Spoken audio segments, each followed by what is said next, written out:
A retired army grandpa set his sniper rifle, aiming at the three boys who'd misbehaved with his granddaughter. The moment the boys popped the champagne, Grandpa, in a flash, shot off the very thing that enabled their crimes. Then he calmly locked the rifle in the safe and picked up the empty shell from the ground. He put the pot back in its place, put on his jacket, and went downstairs to watch chess with his old friends. As if nothing had happened, the ambulance arrived quickly and took the injured boy to the hospital. When the police chief arrived at the scene, he saw a bullet hole in the sofa. He looked towards the building opposite and understood everything. The next day, those three boys returned to the front of the same apartment. The old soldier went back into his room. He took out his rifle and aimed at the second boy. As soon as the boy got into his new sports car, the bullet hit the petrol tank. The car exploded loudly. The boy jumped out, but his lower body was severely burned. People gathered around starting to mock it. It was exactly as planned. The police chief linked both incidents, suspecting the retired grandpa.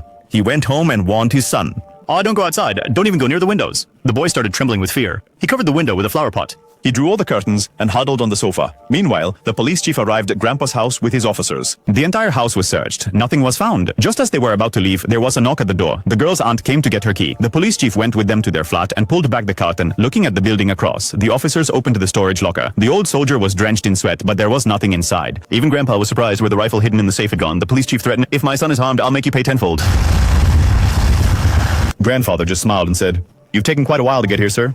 The chief was utterly shocked to hear this. He had a terrible feeling that something had happened to his son. He ran frantically towards his house. He began to pound on the door, desperate for a response. But there was no reply, no sound at all from within. He drew his gun, ready to break in and find out what was wrong. Suddenly, a gunshot echoed from within the house. Police Chief K.